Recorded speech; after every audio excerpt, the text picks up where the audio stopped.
안녕하세요. 아토피 피부염 1타 강사 안강모입니다. 주변에서 아토피 피부염 환자들 많이 보셨죠? 그것은 우리나라만의 문제는 아니고 전 세계적으로 유병률이 20%에 달할 정도로 굉장히 흔한 질환이기 때문입니다. 최근까지도 아토피 피부염 유병률이 점점 증가하고 있습니다.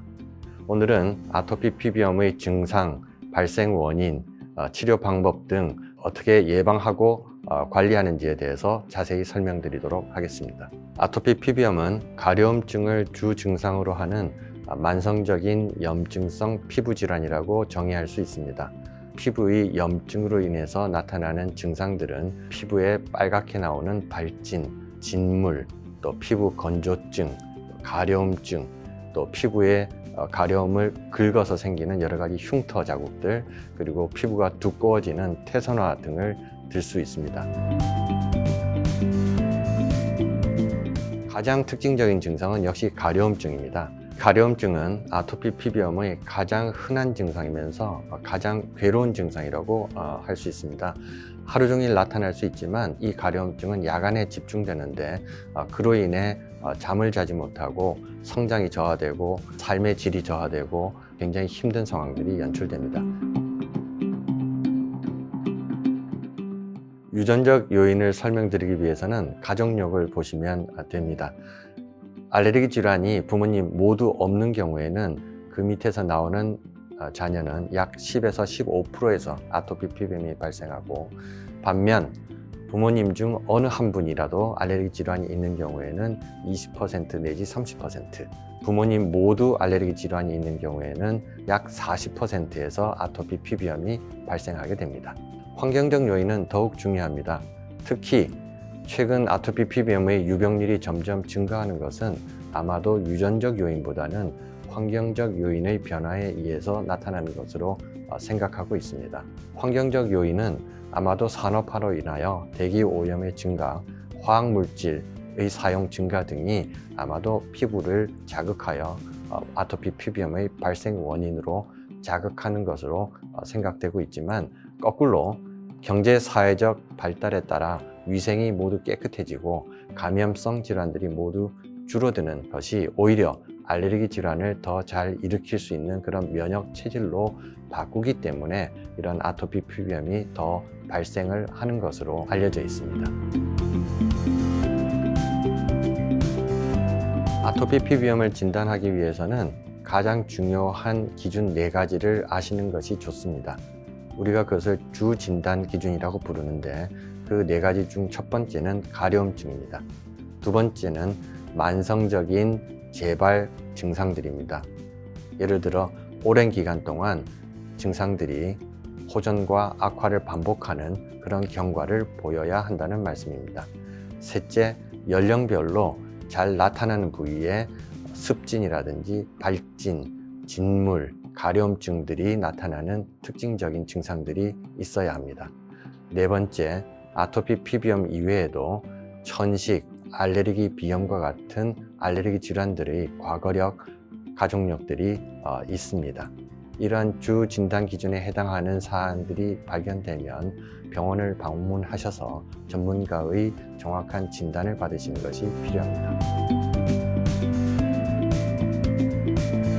일상생활 속에서 아토피 피부염을 예방 관리하기 위한 4가지 수칙을 말씀드리도록 하겠습니다. 첫 번째는 피부 관리입니다. 피부는 항상 청결하고 촉촉하게 유지해야 합니다. 따라서 하루에 한 번 미지근한 물에 약 10분 내외로 샤워 또는 목욕하기를 권장합니다. 또한 비누는 약산상으로 맞추어진 그런 비누를 사용하셔야 하고, 목욕이나 샤워가 끝나면 부드러운 수건을 문지르지 마시고 톡톡 두들기듯이 닦아서 물기를 약간 제거한 후 바로 보습제를 온몸에 발라야 합니다. 보습제는 로션 타입도 있고 크림 타입도 있지만 본인의 피부 상태에 따라 보습이 오래 가는 것을 원한다면 크림 형태를 사용하시고, 짧은 기간으로도 충분하다면 로션 타입도 충분히 사용하실 수 있습니다. 두 번째는 환경 관리입니다.